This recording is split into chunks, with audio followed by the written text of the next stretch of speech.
Hello, everybody. Thank you for joining us today. This is the Psychedelic Psychotherapy Panel. If you're not familiar with the Psychedelics program, this was a student talk competition that kind of ran over the last month or so. There was 20 students that worked really hard on creating some presentations related to psychedelics, and you can watch all of those and kind of give them some thumbs up on YouTube. Just search Psychedelics on YouTube. That's just psychedelic with the IC replaced with X. And also you can visit psychedelics.org to learn more. This program was organized by some students, including myself and Haley, who was hosting. Haley was kind of the founder of the program, but it is part of the Intercollegiate Psychedelics Network. And yeah, thank you everybody for joining us. My name is Luke. I am an undergraduate student taking a year off actually from college. I go to the University of Chicago, and I am a pre-medical student. But yeah, we are joined here today by a few doctors and a psychologist, all of whom are psychotherapists and who are most interestingly psychedelic psychotherapists. So let's get into it. I'll let Jahan kind of lead with an introduction if that sounds good, and then if you want to just popcorn the next panelist, that'd be great. Thank you. Thanks, Luke. Appreciate it. I recently just got my doctorate from the Philosophy, Cosmology, Consciousness program at the California Institute of Integral Studies. My dissertation was on psychedelics with an emphasis on psilocybin mushrooms, specifically in the context of evolution. It's being published right now as a book with North Atlantic Books. It will be released spring 2022.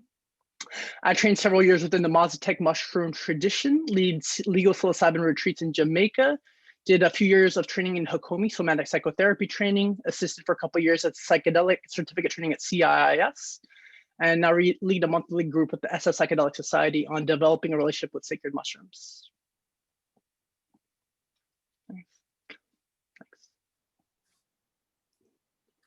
Ben, would you like to go next, perhaps? Sure, thank you. Thanks, Luke, and for everyone for inviting me on this interesting panel. My name is Ben Sessa. I'm a consultant psychiatrist. Been working as a medical doctor since 1997. Trained in child and adolescent psychiatry, and for the last 15 years have been working in the field of psychedelic research, mostly out of Imperial College London, where I've taken part in studies with LSD, psilocybin, DMT, ketamine, and MDMA, both administering all of those compounds and receiving most of them intravenously as a healthy test subject. I recently just published world's first MDMA-assisted psychotherapy study for the treatment of alcoholism, and I'm Chief Medical Officer at Awaken Life Sciences, which is a new startup, and we're about to open a string of clinics up and down the UK and throughout Europe, delivering psychedelic-assisted psychotherapy from the high street. Awesome. Congrats. Awesome. Is it pronounced Friederike? Friederike, yes. Mm-hmm. Awesome. Okay. Introduce yourself. My name is Friederike Meckel. I'm a medical doctor and a psychotherapist. I'm retired because I'm already 73 years old. And I have worked underground for nearly 10 years with all sorts of psychedelics from 1979 till 2009. And then my husband and I were betrayed, and so I had to stop working. We were arrested and put to custody. And when I got released and had my trial in June 2010, and with a probation time of 2 years for trafficking with LSD, and I was acquitted for the therapy. So then I met, fortunately, Ben Sessa, and he asked me all these many questions so that I finally found out what all I had done. And I wrote a book about my therapy, and I have given a lot of talks, and the book is Therapy with Substance. And you can get it in the Aeon, at Aeon, what is it called? I don't know. I don't know the word right now because I'm not English speaking. Amazon, I believe. I think No, not Amazon. Oh, okay. Aeon. Or Eon. Eon is the name of the publisher, is it? Yes, it's I can send you the link, Luke, if Awesome. it is okay. Yeah, that's Sure. me. I'm still thinking quite a bit about what is therapy and what should therapy be like, and all different sorts of therapies one can do. So, and I'm still working, but not with substances anymore. Awesome. Thank you. And then last but not least, Hannah. Hey guys, great panel. Thanks for inviting me. I love the diversity of experiences. Let's see, I'm Hannah McLane. I'm a medical doctor here in Philadelphia. I have a background in neurology and preventive medicine, and then went on to become a psychoanalyst, like Freud himself. I was like, screw neurology. And then got introduced to psychedelic therapy in like the clinical setting with when I went to a conference a few years ago, and Rick Doblin was showing some MDMA videos of patients being treated, and having seen so much trauma in medicine, and especially in neurology, like I would say 30 or maybe 30% of people that come into Penn with physical ailments into the neurology department have actually an underlying trauma causing it. And so seeing those videos and then hearing the numbers, I was like, I'm sold. I was like, Rick, this is my life. I'm doing this. And he's like, okay. So came to start looking around in West Philly for a building to start doing expanded access for MAPS, put together an 8-person therapist team. And we bought the old Penn Family Medicine building on 46 and Farragut and 46. So, which is like a clinic that's zoned appropriately. So there's 3 apartments and 8 clinical rooms. So people can get psychedelic therapy and then stay in the same building and stay overnight to sort of process their trauma. So we're having our official opening on April 15th. So very soon. And, probably be a slow in-person clinical visit increase due to COVID, but doing ketamine assisted therapy and then MDMA assisted therapy once, maybe with expanded access, so maybe pre-2023, and then hopefully psilocybin comes over here too. And my organization SoundMind also offers training to people interested in becoming psychedelic therapists, which is a favorite thing of mine to do. We actually start our next cohort on Monday. If anyone's interested, you can find us. We bring in like experts from MAPS and from the research world, and people can ask questions. It's 10 weeks long, and there are scholarships if you need that.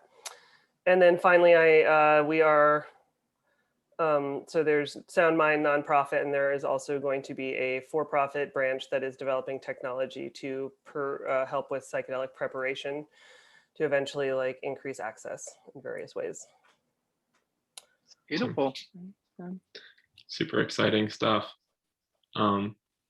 Great. Thank you all. I figured I'd kind of open with a broad sort of question. So each of you have kind of shared what your work looks like now, but I guess most generally, what is it, do you think? I mean, Hannah kind of addressed this, but for the rest of you, and maybe Hannah has something to add, what brought you to this work? How did you find yourself getting interested in doing research or working with psychedelics? How did you get here?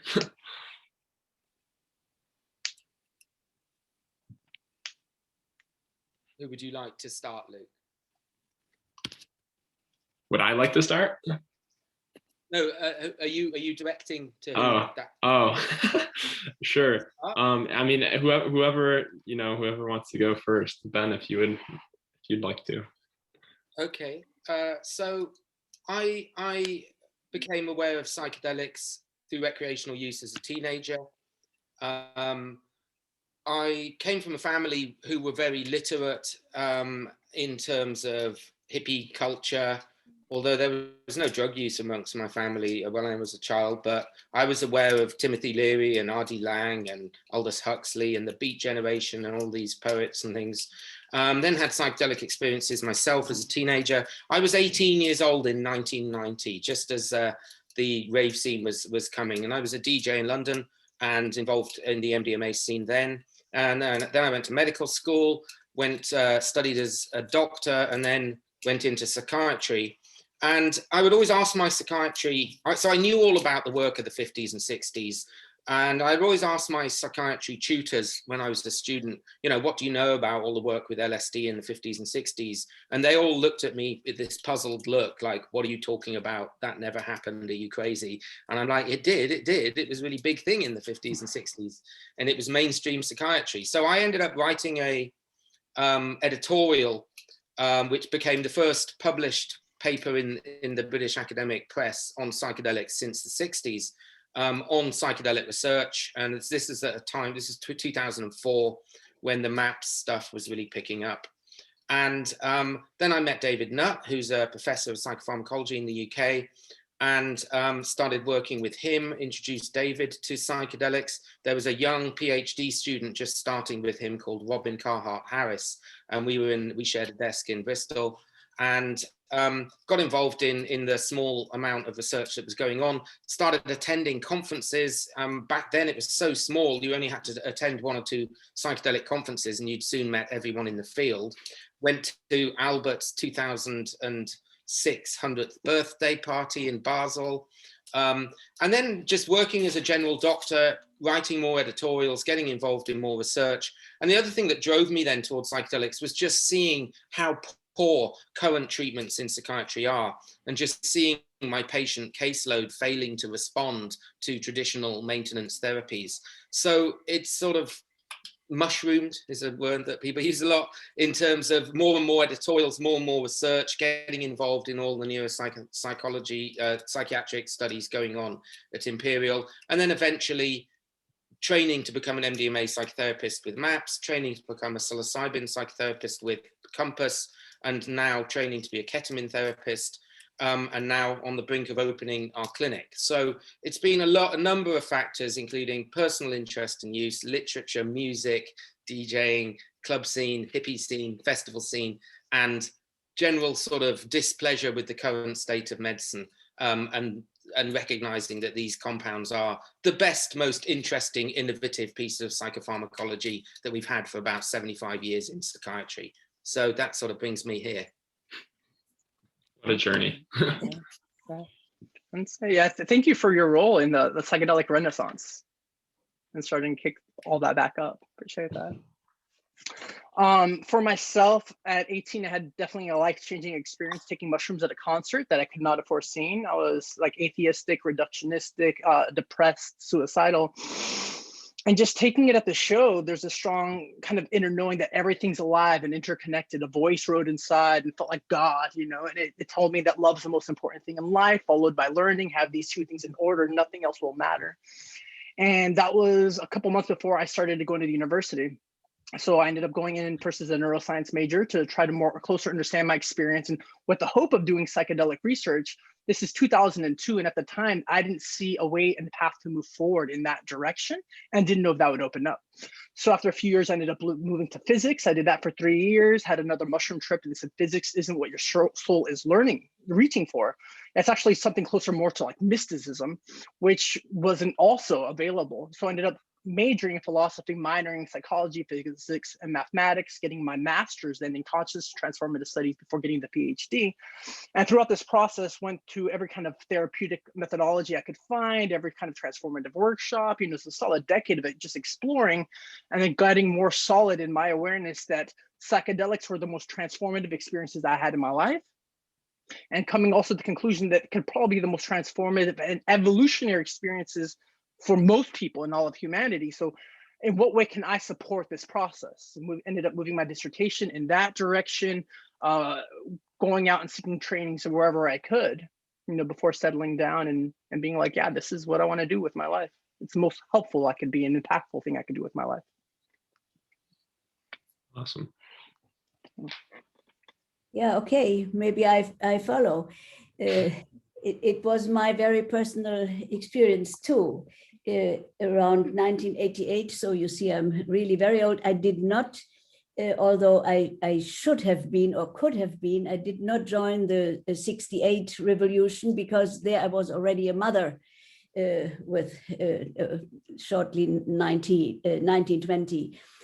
So I grew up, raised my children, and then I got into an own life crisis, and I didn't know what to do. You know, in post-war Germany, you didn't have access to psychotherapy unless you were crazy. So I met a guy who introduced me to sort of holotropic breathwork. And by doing this, then I joined Stan Grof and did the training in holotropic breathwork. And sure enough, Stan Grof talked all the time about his psychedelic work more than he did about the holotropic work. And so I got an idea that there might be something around like psychedelics.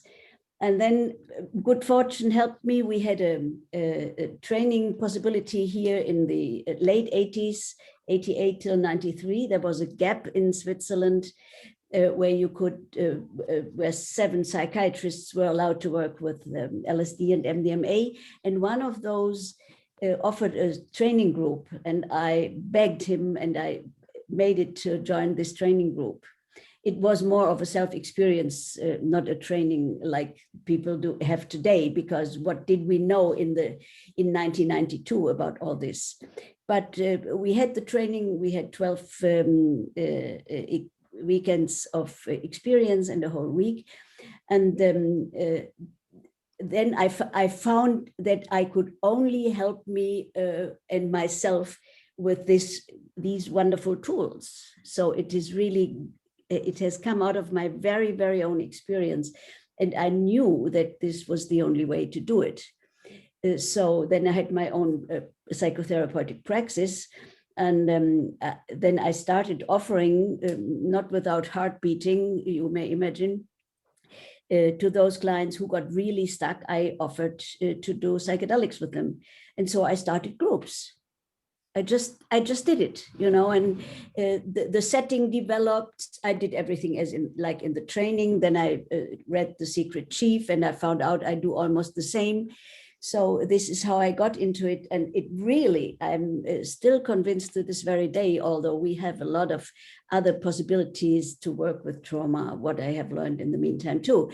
But this is the king's way, you know, to really do it. And this is how I got into it. Fascinating. Lots of experience, naturally. I've seen, naturally, I worked with clients not under specific indications, but I had all sorts of, but we solved trauma too, without knowing that it was for this specifically. Thank you. If we could linger on that actually a little bit, I'm curious. So you mentioned training with Stan Grof a little bit, and I'm curious how your practice compared to kind of his psycholytic therapy sort of methods, and how similar that was for you. I personally had holotropic experiences that were very much like an LSD trip, which I didn't know at that time. I only could tell afterwards. The altered state of consciousness is what practically every client reaches. The big difference for me is that the holotropic breathwork is a lot harder work. You have to breathe like hell, and it takes hours, and you can't stir the process. Whereas when you take a psychedelic, you should have an intention. You can stay conscious enough to work on the very issue, but the open state of mind is the same if you reach it in holotropic breathwork, which you do not all the time. Whereas with a psychedelic, you have sort of a guarantee to really open up, especially with people that are frightened or rigid. This is why I, by the way, Rico, I always did holotropic breathwork with my clients, only when they got stuck in there too, in this work, and they wanted to go on, then I would offer the psychedelics. This was sort of a criteria, you know. Okay, interesting. Ben, did I see a hand at some point? I don't know if you want to add anything. Oh, you didn't intentionally. Okay, okay, cool. Fascinating. So I'm curious. Each of you kind of has a slightly different educational path, and I find Hannah's to be really fascinating. I know few people with as many degrees, but so Hannah, maybe if you could begin, and then maybe each of you could kind of share kind of how you found yourself, you know, taking the different, you know, classes, trainings, doing the different degrees that you have done, and, you know, how each led to the next. Maybe a comparison between, you know, what many students have an idea of what they want to do with their life, and then that kind of transforms as they learn. So maybe could each of you share a little bit of your educational journeys? Yeah, I feel like mine is a very winding path, and although like when you apply to different things, you tie it all together like you meant to do it. I definitely did not mean to do it. You know, I guess when I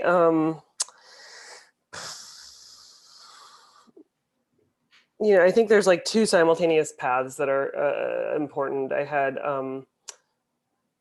you know, I think the psychedelic path sort of started with my interest in Buddhism and meditation. That I started getting into that in high school, doing like silent meditation retreats. I spent a year in Brazil as an exchange student in high school, and I realized that Americans don't know anything about anywhere. So I had my mom send me some books about like world history and world religions in English while I was like in Brazil, and just got really interested in the like chapter on Buddhism. And I was like, send me more books. So she sent me a whole other box, and I just like ate it up and started doing meditations. And that was sort of brought me into a lot of the studies that I did. As a high school kid, I was into psychedelics, and then at some point during college, decided that was like the lazy man's way of becoming enlightened, and I was like more hardcore than that. And so I was just like doing these like month-longs. I did a month-long silent retreat in Nepal during med school, and I didn't really consider, that they could be used alongside each other. But so during med school, I did a contemplative studies focus at Brown. And actually a lot of those people that did contemplative studies focus program have gotten into psychedelics. We just had like a little like mini reunion, and it's like someone's at Hopkins and someone's at MIT, and everyone's like studying psychedelics. So I think that there was a mentality of, looking into consciousness. And I wanted to be like Oliver Sacks. So I went into neurology, and it turns out that like neurologists aren't anything like Oliver Sacks anymore. Really wanted to pair my interest in like contemplative studies, and meditation with psychedelics and trauma healing and like public health. And I found that psychedelic therapy really is all those things. Like you can address the inequities, you can address the trauma that's underlying a lot of the inequities in healthcare. You can look into consciousness and also pair it with meditation, which is something that I'm doing with this startup. I think if I had to do it all over again, and this is something I tell people in the class that I teach, I may consider getting an MSW, like just a master's in social work. And then if you really love like therapy, you can, like the psychoanalytic training that I've done, that's 5 years long, you can do that with an MSW now. It used to be just for doctors, but now you can do it with an MSW. So, and you can essentially do all of the psychedelic work, unless you want to be a researcher. If you want to be a researcher in psychedelics, then a PhD is probably the route. But if you want to be a clinician, then being a counselor or a social work clinician is sufficient to then go on to continue to study psychedelic therapies. And I think in a lot of ways, it's there's a lot of tools in the toolkit that you need. And, you know, you can train in holotropic breath work, and you can train in internal family systems, and you can train in somatic experiencing, and things that are all very, and like meditation and mindfulness and things that are really helpful to be a good psychedelic therapist. You're not going to get that in any school program now. You know, there's just too many different tools that you need. So I think just, you know, going to med school was a little bit extended, because it's not really just 4 years, it's 4 years and then another 4 years. And it's like the prep time. It's a good 10 years until you can go back to like something you're interested in. So I think for me, I'm happy I have it. I think it allows you to have a certain amount of like since it's such early days in psychedelics, it allows people to maybe have, reduces maybe some of the judgment that people would have. But I think in the next year or two, it will just be so mainstream. It's like a Nature article just came out. You know, I don't think anyone's like wondering if I'm ruining my career anymore. I think at first they were like, what is happening to that lady? So yeah, happy to answer any questions too. I did put my email to SoundMind Center, that I received those emails in the chat. So if anyone has questions about that, I'm happy to answer it. And also there is a question from Jennifer Blair to Ben about the MDMA for treating alcohol use disorder. If we want to do that after these questions. Yeah, I mean, Ben, feel free to address that now if you'd like to. And then if you'd like to share about your educational path a little bit as well, that'd be great. I'll start with my educational path. So pretty simple. I chose medicine because I had a near-death experience when I was 15 and had many years of very painful medical inputs as a teenager, and decided to become a doctor, the first in my family, because I wanted to be the first ever doctor that didn't hurt children. That was my reasoning at the time.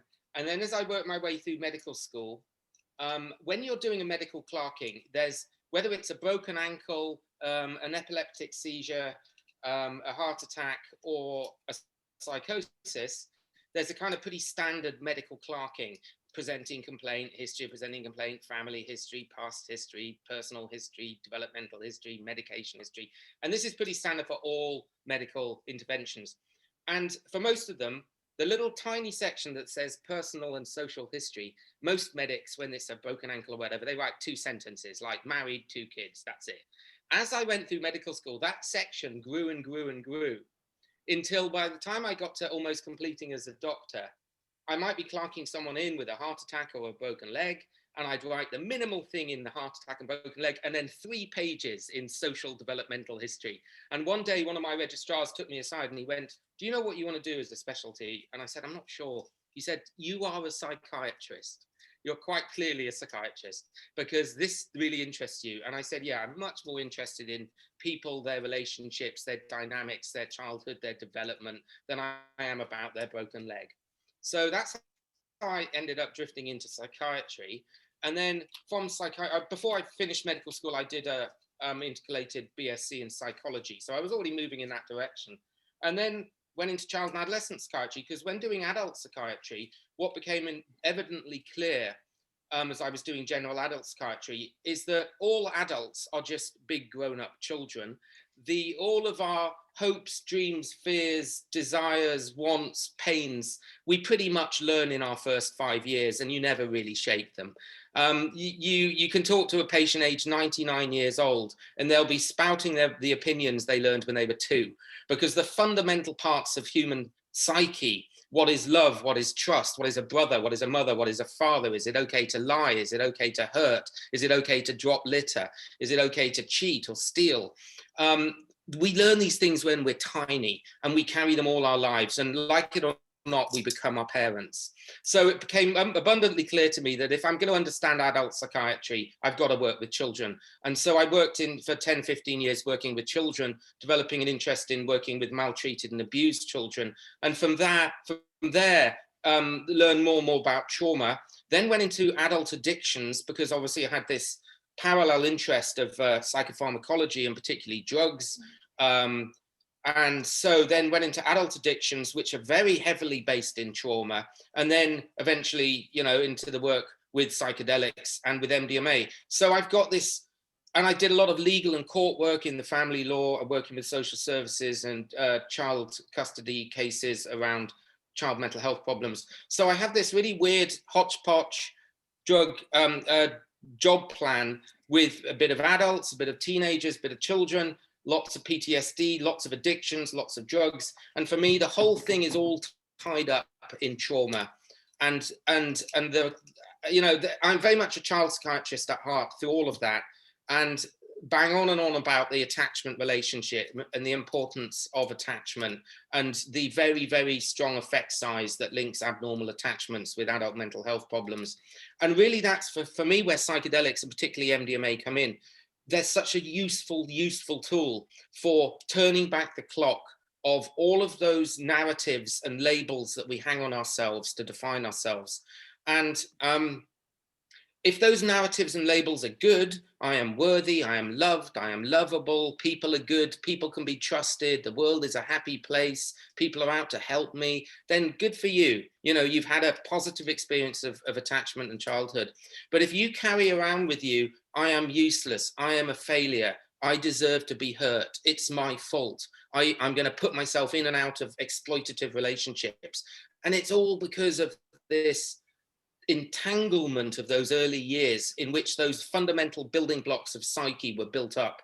Because I see attachment, right, as this it's a brain fault in the process of evolution. Attachment theory goes with the basis that you had a good primary carer and you had a good experience of childhood. The most important thing about attachment is however I was treated when I was a pre-verbal baby, that's the way to be.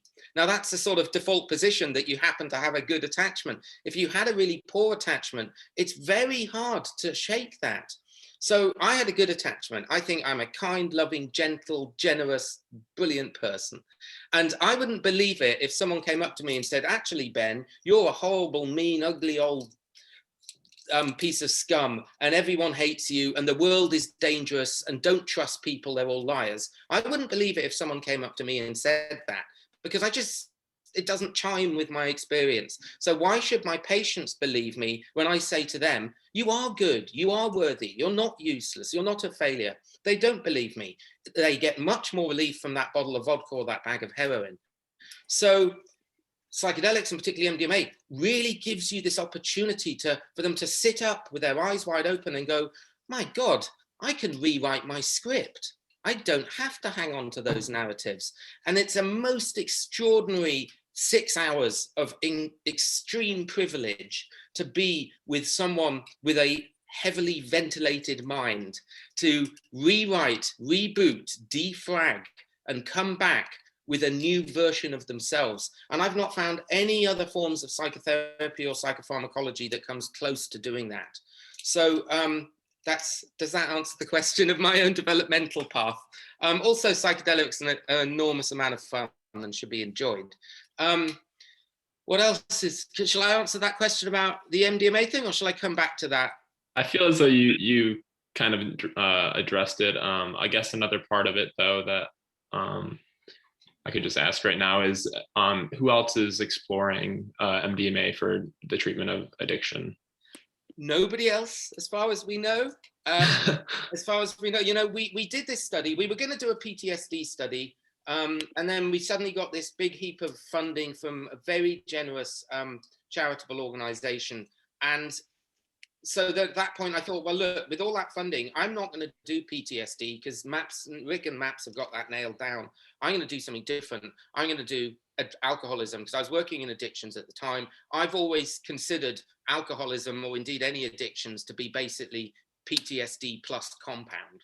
The vast majority of my patients with addictions have essentially masked PTSD.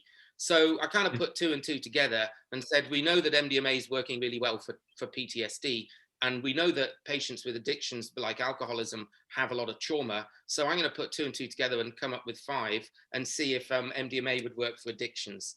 And yeah, the results have been staggeringly good for our small pilot study.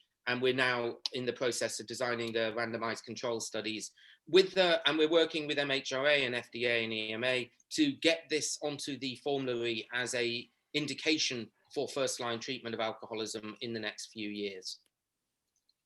Awesome. Friederike, could you share a little bit about your education? Yeah, it's long ago, but I recall practically everything. You must understand, I am born post-war, so things were really a little different at those days. And when I did my what you call baccalaureate or matura, as they say here, my grandfather, who was a doctor, said to me, "You sure study medicine too?" And I said, "I sure won't do this." So there I was rebellious, and I started studying philosophy and Germanistics.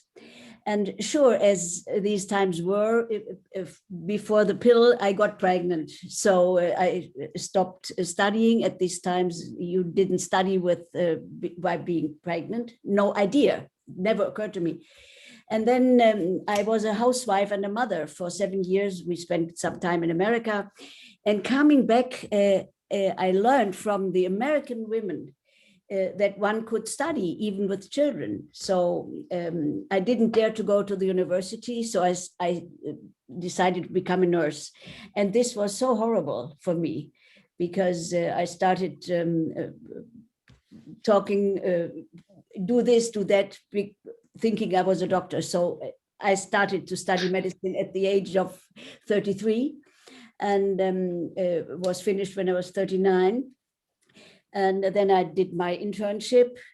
And while I was having so many night shifts without any rest in between, I started really to run into a burnout. I was close to 40.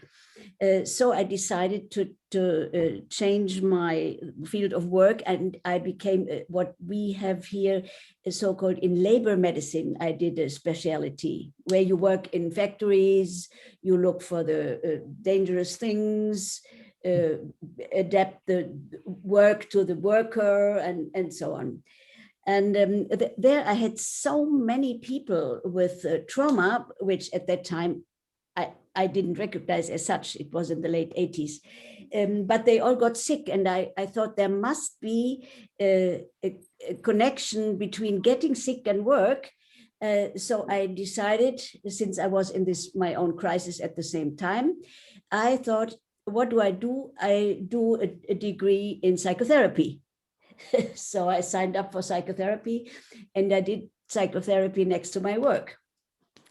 And when I finished at the steel factory where I was, and was a senior assistant in an addiction clinic. And when Ben just talked, I thought of all the many people that were all war or post-war patients. Really, it was a clinic for private people. So they were very rich. They had their own factory. They very, very educated people, I must say. But to tell you the truth, I didn't help anybody. And this was exactly the time with the training in Switzerland. So I quit my job there in the addiction clinic because I thought I am unable to heal or to help anybody. And so then I moved to Switzerland, remarried my now husband, married again after I had gone through a divorce, nice divorce. And then I started the training and I did holotropic breath work and found my way to the psychedelics. I worked and I did lots and lots of self-experiences really over the time. And I started to training a couple therapist, a systemic therapist, a hypnosystemic therapist. I did family constellation. I then did some EMDR. looked into Peter Levine's work and so on. So I developed my psychotherapeutic path, which I then could use on the psychedelic sessions too. So what Hannah said about this, it really is a very broad spectrum that goes then into where you can see. And I would really say this: the psychedelics are, as Ben said, the way where you can really find these very, very early belief systems, and you can change them. So that's my way. Was my way, is my way. Thank you.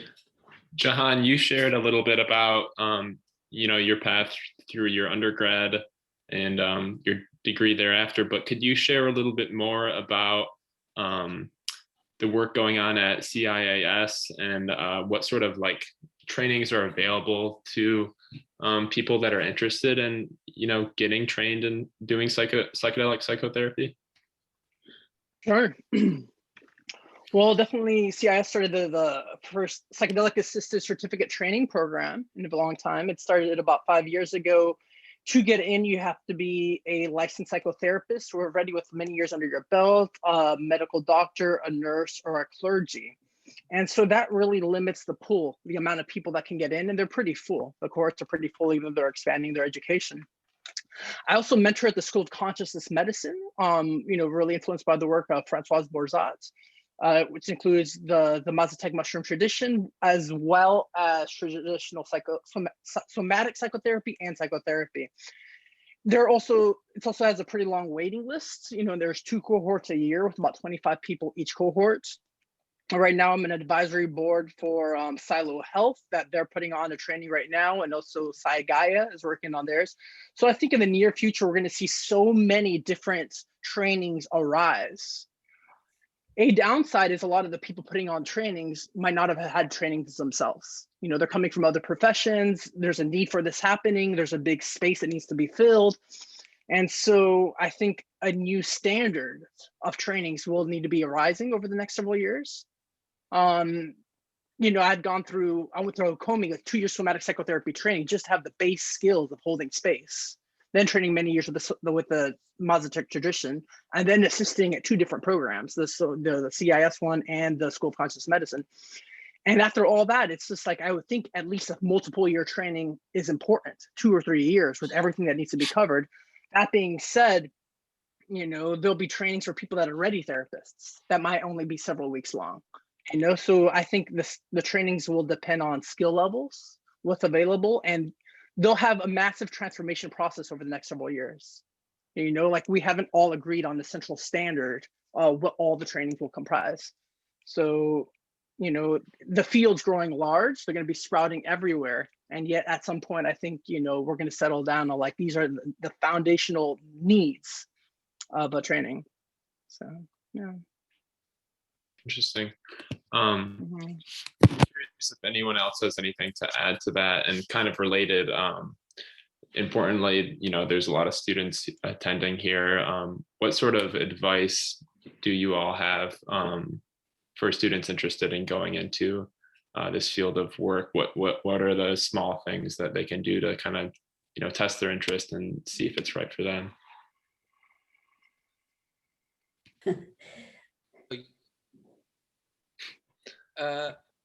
I was going to say, firstly, there's a lot of jobs available in the psychedelic space that don't just involve becoming a psychedelic therapist. This is a infant in terms of where it's going to go in the next 5, 10, 20 years.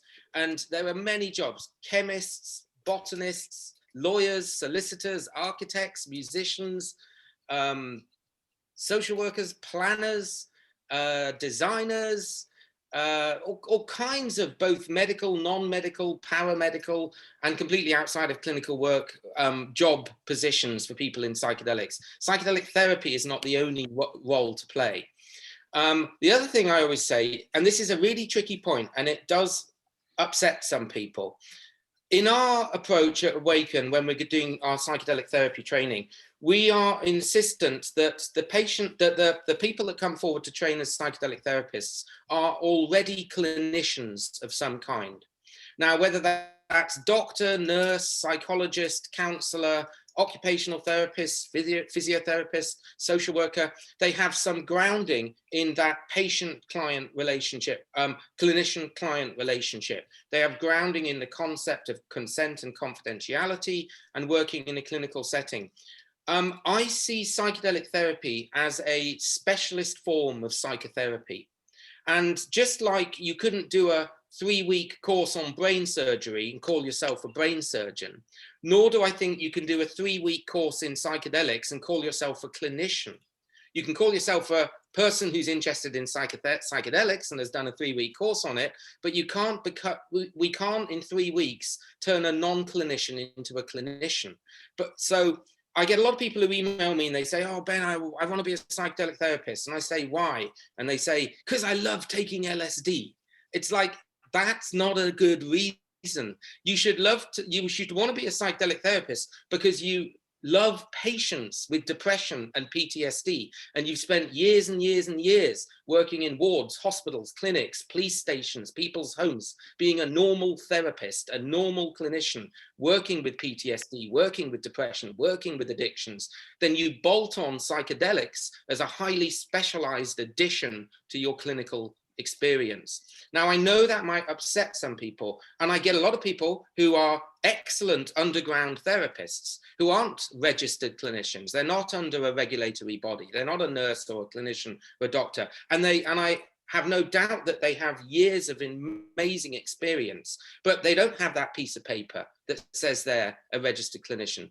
And when you ask for the piece of paper, they say, hey man, I don't need the piece of paper. The plant spirits taught me everything I know. And that's great. And I have no problem with that. But the regulatory authorities will. And so we're in a difficult position where there is a huge wealth of underground experience in non-regulated therapists. And I don't doubt that for a second, but I think we got to be really careful as we move forward with this, that clinicians working with patients, and let's face it, these are often vulnerable, fragile patients with sexual trauma histories, that they are treated by people who are regulated, scrutinized, supervised, there's right of reply, or we're going to really get ourselves in a bit of a deep hole as a whole sector moving forward. So I don't know, there's a lot of people who may disagree with that approach, but certainly that's our approach. We have to be very careful that we don't put people through a 3-week course and they call themselves a clinician when they're not. So I'd welcome what other people have to say, and certainly if they wish to challenge that.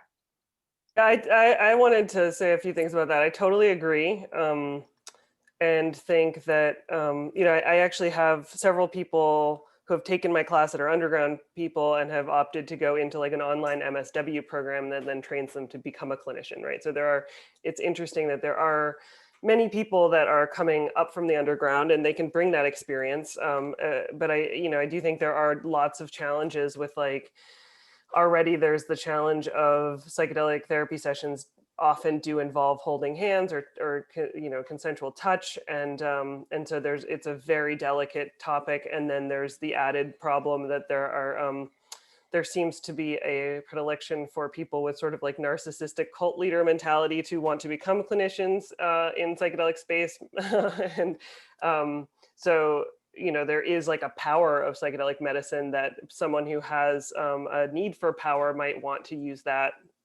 And it often has vulnerable people in front of them. So it is important that if things are going wrong, that there is a licensing body that license can be taken away. And I think that is one of the problems that I have that has happened in the underground world. And I think that's problematic. And I am hosting talks to talk about what to do about that in various settings. I do think that I wanted to note just the approach that Oregon is trying to have with Measure 109, that I do think MAPS has been pushing really hard to have the second therapist in the room not be someone that has to have a doctorate, or there's the FDA is sort of like, well, why don't we just have 2 doctors in the room sitting for 8 hours? And it's like, that doesn't make it very accessible, right? So potentially you can have someone who's a licensed therapist, someone who might be less trained as the second person. Maybe the MD can be prescribing in the other room so that you can have more sessions going on. We have a lot of trauma in this country and the world, so accessibility is really important. And I know that Tom Eckert, who is sort of headed up the getting Measure 109 on the ballot in Oregon and getting psilocybin legalized for clinical use in the state, he really envisions a way that you can determine whether somebody needs higher levels of care. So someone that has more mental health issues going on, maybe on multiple medications, that person should have a medical doctor probably in the room, have more highly trained people. And then there's other people that might not have any history of mental health issues. And again, you don't always know what kinds of traumas people have had because they don't necessarily know it themselves. So someone can look highly functional, and then psychedelics can bring out a trauma that you know, if the person sitting for them isn't ready for that, it can be very overwhelming and can worsen the trauma. But potentially, you know, have different groups of people that might need different levels of trained folks. So someone who doesn't have mental health history, isn't on medications, doesn't have a history of trauma, may need, you know, one person who's a clinician and one person that has a high school diploma that sat through a 3-week training, and have those two people. Someone that has, like, you know, bipolar, and we're not quite sure exactly what MDMA is going to do to it. Maybe that room does have 2 medical doctors, or a medical doctor and a PhD psychologist. So I think there can be some decisions and screening that can help us know if there is some less trained people that can sit for someone. But again, I do think it's really important that the person, that at least one person in the treatment does have a history of a clinical degree and is licensed. May I say something? I totally agree to what the two of you say. I would like to add that for me, what I've seen around, by the way, Ben, I will do a certificate in synthesis for to be underground licensed, you know. So, but I really do think that everybody who works with others on psychedelics should have lots of experience oneself, because how can you know how it feels where the client is?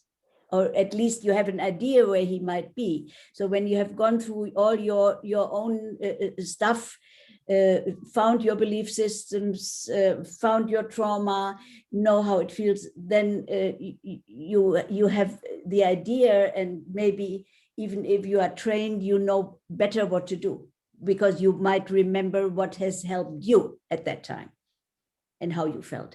So lots and lots of self-experience, really. I totally agree with that. Yeah, I totally agree with that. Yeah, totally. So yeah, just to echo, definitely I think the work begins with your own self-work. You know, like how, if you don't know the territory itself, like how can you take somebody through it? And so that's a lot of psychotherapeutic experiences yourself, you know, as a client side of being a therapist. I think lots of training, a lot of just self-growth. So you have these models, the metaphors, the intuitive knowing in your body of how to lead somebody. And I think just to expand upon, of course, the standards should be really, really high, and a lot of training and a lot of care, because it's putting people in the most sensitive, vulnerable spaces they can possibly be in. And so the high level of credentials, all that's necessary, especially for people with, say, complex PTSDs or experiences of rape or trauma. And then also want to expand, well, what about everybody else that can't get into those privileged positions? Like, what about there's 70% of the people in the world in poverty, out of people in the inner cities that can't have access to those kinds of facilitators? Like, they're suffering too. They don't have the money, they don't have the means, they don't have the awareness. So there's a part where it's just like, yes, let's have the high standards, and that excludes and doesn't make possible for large portions of the population that perhaps is the most vulnerable. And so so I understand the fears of like, well, we need that criteria to be really, really high, so in case there's any dangers, it doesn't affect the rest of the field. What if somebody comes in that's not licensed and makes psychedelics really look bad and takes away all the decades of work it took to get here? Really important. And how about the person suffering that's going to commit suicide tomorrow? Right? Like, what about them? They just don't have the means. And so what's the lowest part of the standard that allows at least some access? You know, I think, and that's a lot of people would agree, the bottleneck perhaps of getting these medicines integrated in society is the training. You know, like especially with access, it's like, how do you train so many people to get high level of skill to be able to have these, to hold these spaces in clinics? And so we need a broad approach to trainings, but also that level of standard. And, you know, as much we want to keep the standard really high, how many of us are really going to go into the ghettos to help all these people's intergenerational trauma? We're probably not going to be able to do that. You know, I mean, I constantly run into people. It's like, I've been looking years for a guide. I've been looking for months and I haven't had access, and they've been suffering that entire time. And so they're supposed to just wait around to the clinic say it's finally okay and the law says it's okay. Like, they're suffering right now. Like, every day is painful for them. And so I would like in the future, and I know we're not there yet, to see what the standards would be. Like, how do you train enough people within these underprivileged communities to help each other, and not to create a profession for themselves, not for them to create websites and advertisements and I'm a psychedelic guide or psychedelic therapist, but to help their mother or father, their sister or the brother, the ones that wouldn't have access otherwise, you know? And I know there's a need. Well, it's just like, well, we don't want to create more trauma, but how do we allow human beings to heal each other in those places that we will never be able to get to as practitioners, because these people just don't have that level of privilege? That's right. Very well said. So we're kind of running out of time a little bit. I want to be mindful of all of your availabilities, but you know, kind of related to Jahan's points there, could each of you just share kind of briefly what it is that you would like to see in the next you know, coming years, decade, when it comes to the field of psychedelics? What needs to be done? What needs to happen for these medicines to become more widely available, and for us to heal from them as a society, if you will? I think we need to embrace innovation. That's a really important thing. I meet quite a lot of, it's interesting because a lot of the psychedelic kind of community like to model themselves as these really open people, but actually I've never seen so much dogma. There are a lot of very fixed dogmatic opinions about things. Don't take your hands off my sacred molecules. You know, I'm all for creative pharmacology. These groups that are tweaking side chains, taking bits off molecules, changing them, seeing what more we can do. I am all for this. This is clever, creative psychopharmacology. After all, it's what Sasha did for his entire life. Sasha came up with every single possible permutation of MDMA and psilocybin, and some of them with no activity at all. And he was interested in all of these because he thought, let's see where we can push these molecules. So when I see these voices on Twitter saying, what are these guys doing taking the psychedelic out of LSD? Why not? If it turns out that we can take aspects out of these molecules, create new molecules that make them more accessible to more people, that's exactly what Sasha spent his life doing. So let's firstly remove the dogma that says there's something sacred about psilocybin and it's not to be touched. For a start, no one's taking away the mushrooms. No, we're not going to lose MDMA or lose psilocybin or lose LSD just because we've got 20 versions of it. They're always going to be there. So they're not that sacred. They're beautifully sacred in their history, but they're not sacred that we can't also adapt them. So the first thing is increased accessibility. And this is the other thing. There's also a slightly interesting dogmatic view that by medicalizing or even commercializing, which is a very dirty word for a lot of people, psychedelics, we're going to somehow make them less inclusive and more exclusive. I think that's absurd. It's the current situation that's exclusive. If you've got enough money to go down to Peru or go to Totnes and go to someone's yurt and take mushrooms for $4,000, great. But as we've heard, they are so inaccessible to huge swathes of society. As a PR exercise, LSD has been a disaster. We've had this molecule for 75 years and only 2% of the world have ever used it. That's a terrible outcome for a product that's so important. So we can't pretend that the current situation is somehow beautifully inclusive. It's so not. Only a tiny proportion of predominantly white middle-class Westerners use these compounds. So we need to do something to increase inclusivity. And in my opinion, commercialization in whatever ways and medicalization are a way to increase inclusivity, not reduce it. So we need to come off that dogmatic idea that somehow the hippies have got it right, because I don't think they have. We haven't moved enough in 75 years to bring these really important molecules. So innovation, that's what I'm for. And as I said, it's not like I love hippies and I love ravers and I love festivals and I love parties. They ain't going anywhere. They'll still be there, even if the guys in the white coats are coming up with new molecules. No one's taking away our psychedelic culture. I have more faith in psychedelics than some of these people who accuse me of not having faith. I believe that psychedelics are here to stay in all their wonderful, colorful culture in which they've always existed, plus the people in the white coats. So let's not hold them back. I would like the wording, the press, the books, people writing about it and getting these exclusive things out. Let it become a normal thing to have psychedelics and use them. Normality. Everybody should be able and allowed to have them. That's my vote. Amen. Yeah. Amen.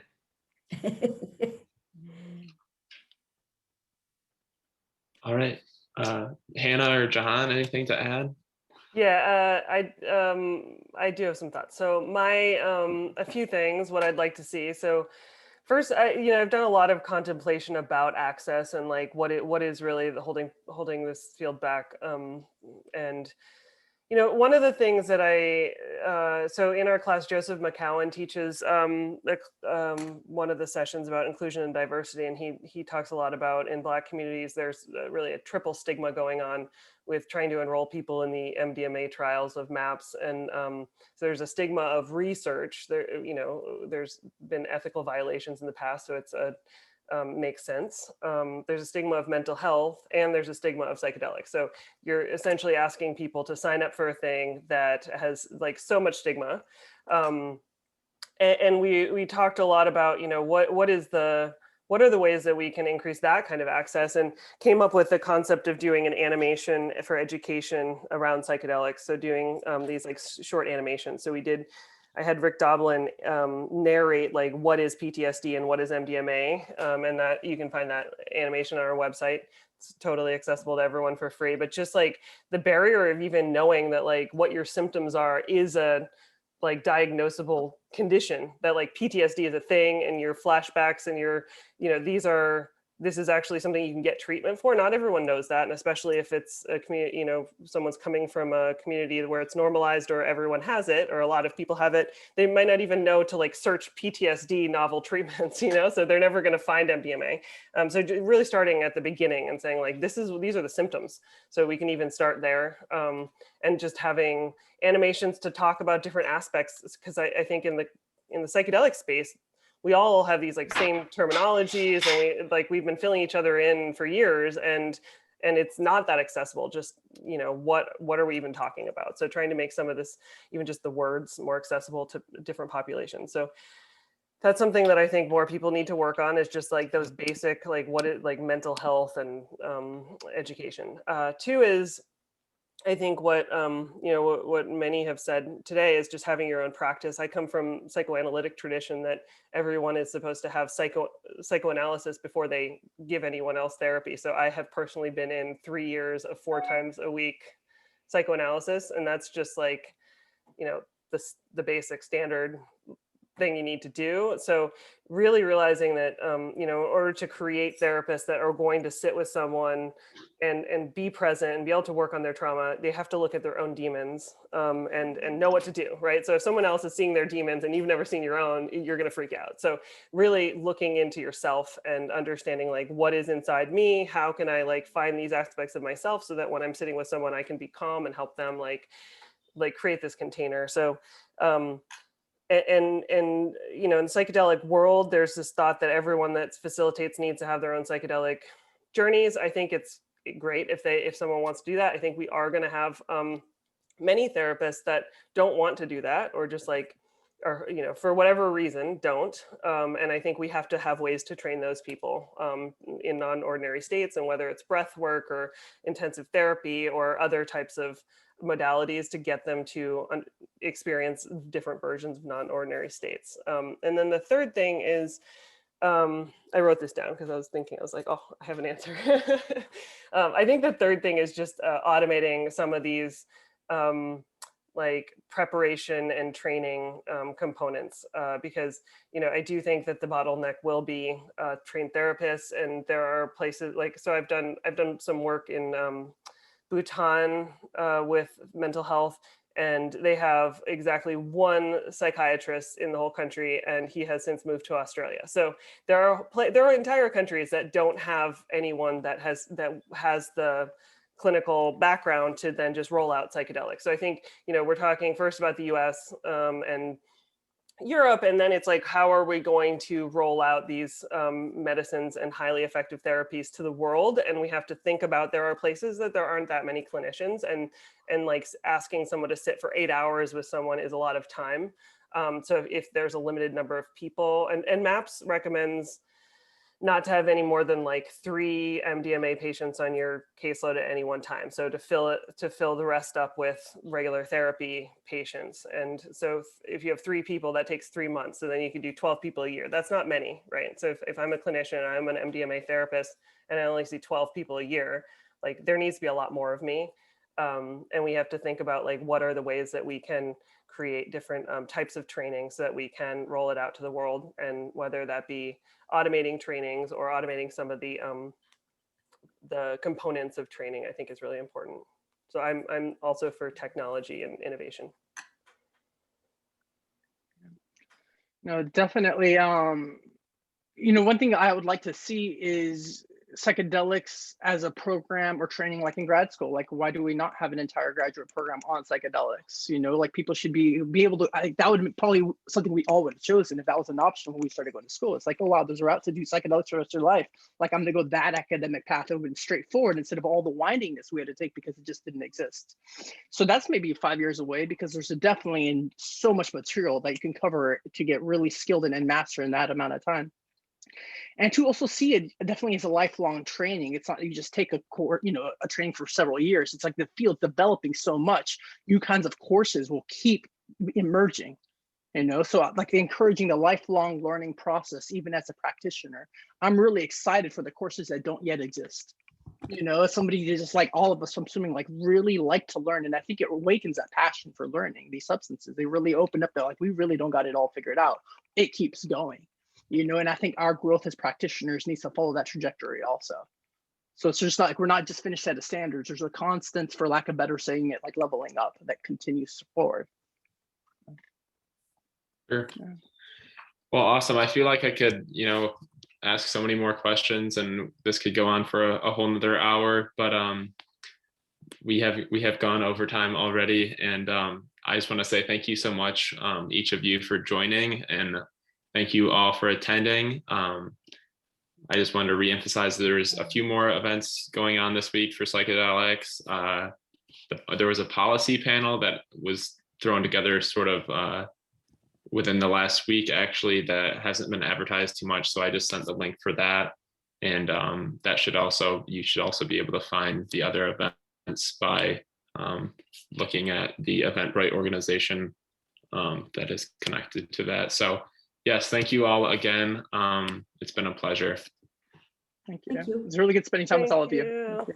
Yeah. Take care. Have a great day, everyone. Okay. Bye. Bye. Bye.